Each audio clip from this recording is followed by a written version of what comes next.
What's going on, everybody? Welcome in, welcome back. We are here, and you might have noticed some boxes around us. We're live on a Friday. We have a Grey Cup gambling special to get to. Wade, what's going on today, dude? I'm excited for this one. We get Grey Cup football this weekend. A rematch of 2019 in Hamilton for the Tiger Cats. We are going to be there Sunday. You are working, but we as a CFP group will be there on Sunday. Before we get there, though, we've got some lines to put down. We're putting this out for you guys the day of recording, so hopefully the lines don't move too much. How are you, Ben? I'm excited. I'm very excited. I mean, we all know how my CFL bets have been going throughout the season, so I don't know why I'm that excited. But we have a huge lineup to get through today of, player props, game props, tons of stuff going on. We're going to give you, team totals, over-unders, our picks for the spread, lots of gambling. We are going to be gambling all day. We're going to be taking notes here. And we're going to be holding ourselves accountable on this one too. We will be saying whether or not we hit these. All right. Do we want to start on the big one, the spread, 3.5 for Winnipeg? Connor? Let's for one dive final in. Connor's covers of 2021. Who are you going with? We're going to need a Wade's wager here on this one too. I mean, this is our Grey Cup preview here. So, I mean, geez, can't let you get off scot-free there. Spread set at 3.5 in favor of the defending Grey Cup champion, Winnipeg Blue Bombers. No home team bump for the Hamilton Tiger Cats here in this one. I think that is with the home team bump, in all honesty. I guess, yeah, it's only a 3.5. The Winnipeg's only favored by 3.5 versus like 5 or 6. I texted you yesterday. I was sitting on my couch like a crazy person before work, rewatching the 2019 Grey Cup for the 35th time. And then it was on at work twice while I was in too. So I caught it like a good 2.5 times yesterday. But I texted you full confidence and was like, man, I don't think Hamilton loses this game twice. And then Winnipeg's defense came on the field and I was like, I backtracked this statement. Winnipeg's defense looks the exact same that it has last year. In fact, that it looks better this year than it did last year. Undeniably one of the best defensive units in the league this year. Pair it with a pretty damn good offense that can turn the ball over 6 times and still manage to win a game. I do think this one is going to be, I mean, it's the Grey Cup. It has to be, right? Like, this is going to be the most hard fought game that Winnipeg is going to have to play. I do think it's going to be maybe one of the closer games that Winnipeg is going to have to play, but I still think that the way this game's going to go, the way that Winnipeg is playing in terms of just a numbers thing, in terms of, the spread, we can talk about team play after if you want, but I think Winnipeg is going to win this game by 4 or 5. I think it's going to be right around a 28-3 type game. I know they weren't playing Hamilton, but all you have to know is they turned the ball over 6 times. They tried to lose the game and they still ended up winning by more than a 3.5 point spread. So I honestly, if you turn the ball over 6 times, you could still cover a field goal win. That's a plus. I know we called that Saskatchewan would cover the 8 points last week, but 3.5 with Winnipeg, the way they've played football this year is just that's a nice number to see come up. I'm going to definitely take Winnipeg on this one too. It makes it really, really hard not to take it, right? Like, you look at this and you're like, oh, this could easily be like a 4, 5, 6, 10 point game for Winnipeg, depending on how it goes. But I mean, yeah, I like the 3.5. Let's move to team totals now. We have Winnipeg set at 23.5, Hamilton set at 20.5. Connor, which team do you like to go over or under? Well, in this, I mean, Winnipeg set at 23.5. I said I don't know. Can I take both of them on the over in this one? Like I said, it was going to be. I said it was going to be 28-3. Yeah, I'm not going to nail down just one. I think I'm going to take over on both of these team totals. I think both of the teams are going to break the 20-point mark. Now, I mean, if Hamilton comes in and hits me with that 20 points on the dot, I'll be pretty sad. Little half point cover that doesn't go my way. The week one matchup was 19-6 in favor of Winnipeg for those that have forgotten. But this Hamilton team looks so much different. Not only at the quarterback position with Dane Evans playing, but that offensive line has worked all year long. I still think it's their biggest weakness, and that's ultimately what's going to make the difference for Winnipeg. But I think that Hamilton knows their strengths, knows their weaknesses, and is going to be able to put up more of an offense performance.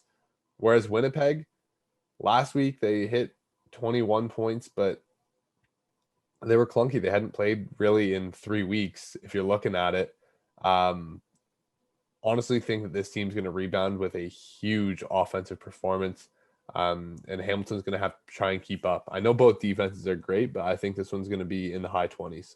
Yeah, I was going to say, like, is there in your mind, is there any way that Hamilton sneaks out with this win? Like, is Hamilton's defense good enough to do it? Can Jaguar Davis get enough pressure? Is Simone Lawrence good enough it'll be on either side?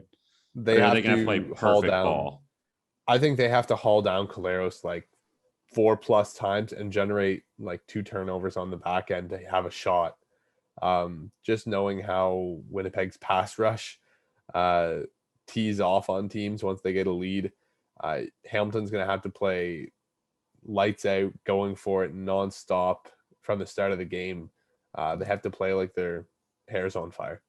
That exact pass rush that you're talking about forced 2 early turnovers in this exact game 2 years ago in 2019, right? I mean, there was the ball that goes off the fingertips of Jalen Acklin, which was quick pressure by the defensive ends of Jeffcoat and Jefferson. And then, we saw a little bit later, Adam Bighill scoops a fumble up. But talking about the start of the game, what a better spot to start than this? The coin toss. Tails, -110. Hey, we're not at heads or tails yet. We're at who's going to win the coin toss. You're getting ahead of yourself. Hamilton, Winnipeg, coin toss set at -110. Winnipeg chooses. I feel like we got to give something to the home team here. But the away team gets the choice on it.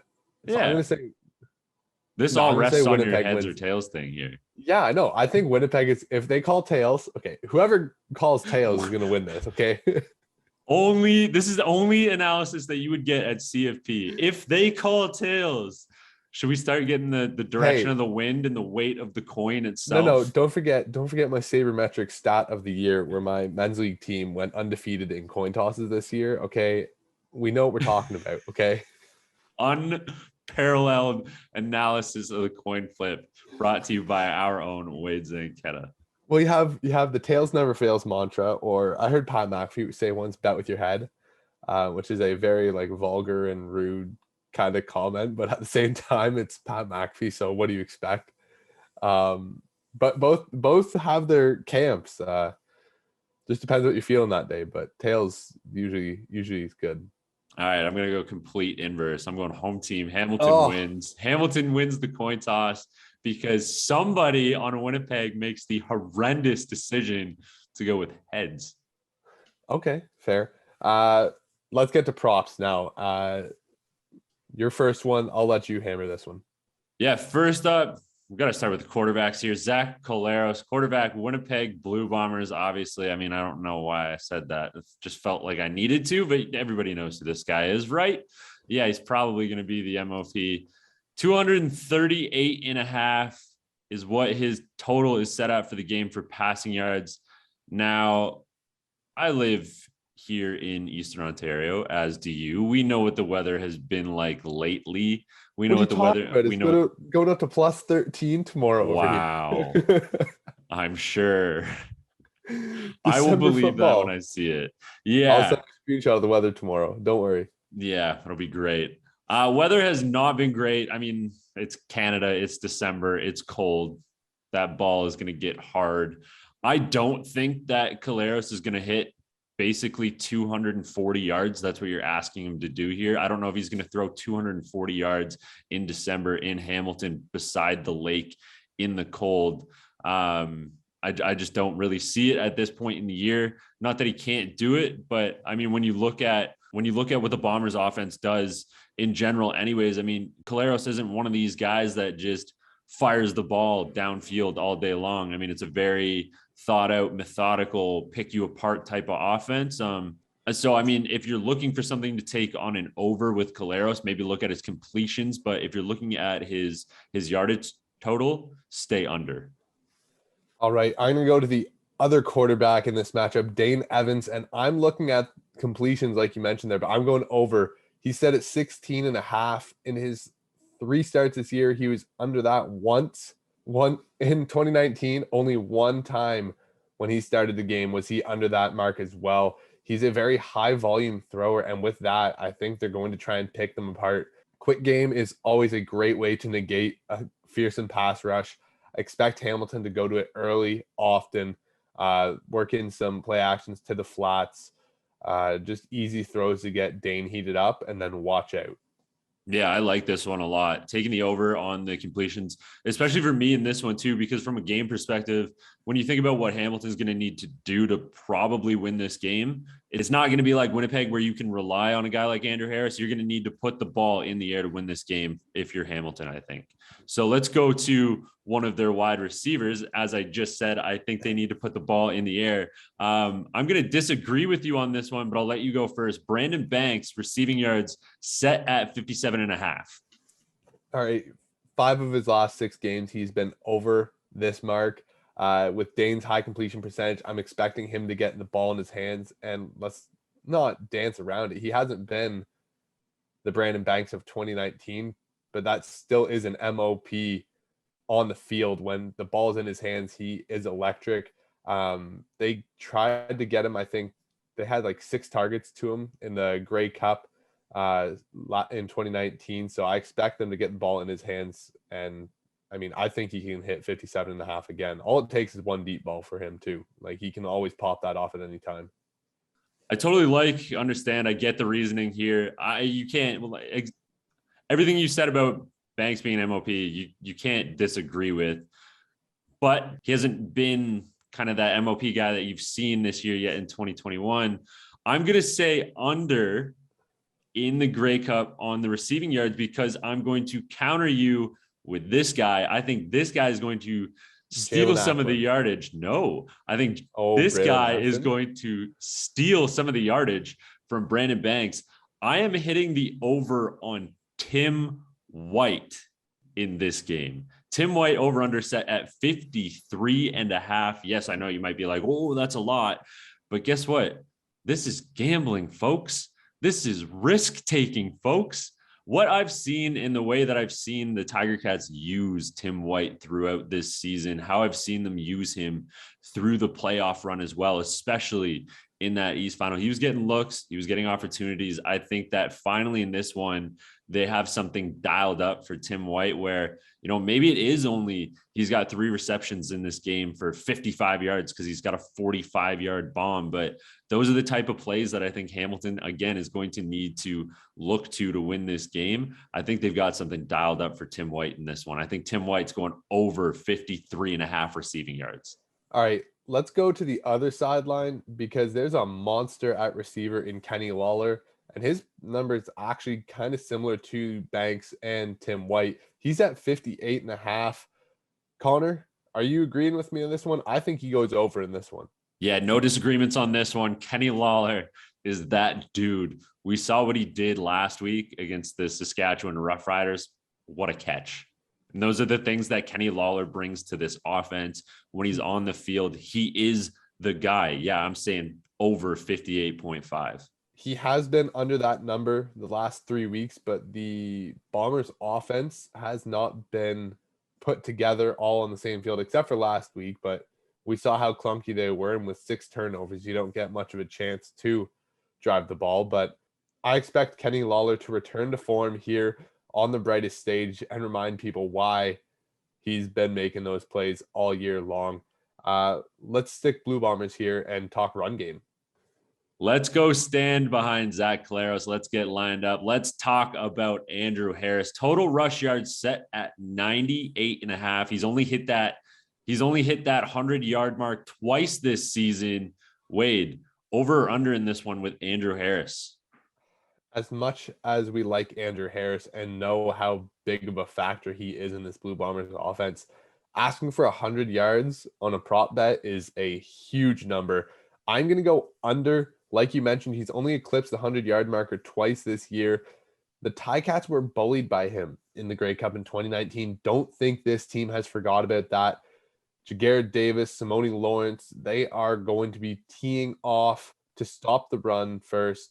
I am looking for them to focus and hone in on that. Maybe he hits the 100-yard mark in total scrimmage yardage with some screen plays and some flats, and they'll work him into the pass game. But 100 yards straight up on the ground, I think, is a high number for him. Under 98.5 for Andrew Harris. Yeah, I agree on this one. Under for Andrew Harris for 98.5 on the rush yards. Now, I like what you said about total yardage. If you can manage to find that, if you can manage to get that, nail Andrew Harris for over on his total yardage. Rush yards, I don't know. Total yardage is 112.5. I would take an over on that one. Yeah, I agree. I would agree with you. I think that, again, Winnipeg does like to work their running backs into the receiving game, and Andrew Harris is one of these guys that ball in his hand in space, no matter what, he's going to make a play. So there's going to be opportunities to get him in the screen game, get him working out on some of these kind of flat routes that we see. So let's go to the other backfield though. Don Jackson. Whew. You like this one, I think. Rush yards set for Don Jackson at 65.5. Where are you going? I do like this one. I'm going to say over. Don Jackson has been getting around or over 14, 15, 16 carries a game as he's been in the mix for the Ticats. Last week in the East Final, he was over 90. However, leading up to these games, he was at I believe he was around the mid 40s against the Owls, and he was under 40 against the Riders in the last regular season game. So a little bit of worrisome. There's a little bit of a worrisome trend there at the tail end, but not enough to worry me in this Grey Cup game when we see what Don Jackson has done as of recently. I think that 65.5 yard mark, maybe you're flirting with it a little bit, but I think that Don Jackson is going to be given opportunity to reach the over in this one. And that's what I'm looking at, is not necessarily what he's done in the past, but how many carries he's gotten and what he's done with those opportunities. So I think that the amount of trust that Hamilton has shown in this guy, and the amount that they're giving him the ball is going to lend to opportunities. So yeah, I'm going to say over in this game, especially, in the cold in Hamilton. And don't forget that game against Saskatchewan, the starters did not play very long for the Ticats. So he was around that 40-yard mark with just about a half of football. So definitely a good trend for the 65.5, Connor. I like where you're going there, so I will join you. But I've got one anytime touchdown scorer that I love. I absolutely love the anytime touchdowns. This one, Jeremiah Masoli plus 700. And you might be thinking, what are you thinking? Dane Evans is starting. Exactly. Dane Evans usually gets the short yardage carries, but Coach Orlando Steinauer has always gone into the game with the number 2 quarterback handling the duties on the goal line. Dane Evans was the number 2 last week, so he took all the goal line carries. He just also happened to be playing quarterback during the game. I think this week, Masoli, we started to see it at the end of the game where he came in for that third down to push the game out of reach. I think he's going to handle all the short yardage duties this game, including goal line snaps. So plus 700 for Jeremiah Masoli, anytime touchdown scorer, some of the best odds out there. McGuire on the Blue Bombers is actually closer. He's like plus 110, so I cannot go with him. He was the one I went looking for in the anytime touchdown scores, but that one's at Sport Interaction. They were ahead of the game on that one. Yeah, taking advantage of the poor folks at Sports Interaction a little bit. Jeremiah Masoli at plus 700. I was a little bit shocked to see that, especially, we know what short yardage is like on the goal line in Canadian football. Quarterbacks. Antonio Pipkin has made a living off of this. Antonio Pipkin is arguably still in the CFL because he's so good at running the ball on the goal line. But it's such a benefit to have. Like in Canadian football, you get the extra yard. Just use your quarterback. You catch the snap, you're right there under center. You fall forwards with your offensive lineman, and 90% of the time you cross 1 yard. It's unstoppable. Much like that Kenny Lawler pick, man. You're not going to find me disagreeing here on this one. Hammer Jeremiah Masoli plus 700. I actually think that Dane Evans had some good odds as well. Like I As an anytime scorer, yeah, he's yeah, plus 225. yeah, so that's So not bad no. value, and like as well, right? Like Sean McGuire is plus 110, so Dane at plus 225. If you wanted to kind of hedge your bets with who's going to take the goal line, Can at plus 225, but Jeremiah Masoli plus 700 is the bet of the day for me. All right. Anytime touchdown scorer. I got two here. You kind of rolled through all the quarterbacks, McGuire, Evans, and Masoli. I got two here for us. I got one that I'm kind of serious on, and one that I think might just be a good value dark horse. But hey, I got to double down here on my guy Tim White plus 150 anytime touchdown. I think he's going to get a look. Like I said, I think he's got a shot dialed up for him. I think they got something interesting dialed up for Tim White. We've seen it a couple times this season. I think that they're going to hit on one with Tim White here in this game. So anytime touchdown plus 150 for Tim White. Now we'll go back to the goal line because, you know, we love it down there, but let's back it up a couple of yards. Let's pull them off out of, you know, quarterback sneak territory. Let's put them just inside the 5, maybe the 4 or the 3 yard line. Who's the one guy that Hamilton likes to look to in these types of situations? Wears a blacked out visor, maybe some Jordans. Yeah. Nikola Kalinic plus 550 anytime touchdown scorer. I like those odds. He is a red zone body. I'm not going to say he's a red zone machine. I think he still needs to prove that, but he has the frame. They look to him on the goal line. And I said to you recently, I just have this big appreciation and love for H-backs. I texted you. I was like, if I could go back and do football all over again and play any position, I would go back and play H-back. It is a very uncelebrated position, but we try to celebrate it here at CFP. Hopefully there will be a team celebrating the Grey Cup for a long time Sunday night into Monday, Tuesday, maybe Wednesday. But for now, that concludes our Grey Cup gambling special. On behalf of Connor and I, at CF Perspective, at Connor R. O'Neill, at Wade Zank, enjoy the Grey Cup. Enjoy Grey Cup festivities. Stay safe if you are there. And if you're in Hamilton, swing by Merit Brewing at noon. The CFP gang will be there. Maybe I'll try to take a long lunch. We'll see if I can swing that. Gamble responsibly, please. If you are gambling, enjoy the games this weekend. And we'll catch you next week for a recap. We will have either a new Grey Cup champion or a back-to-back champion. It's too hard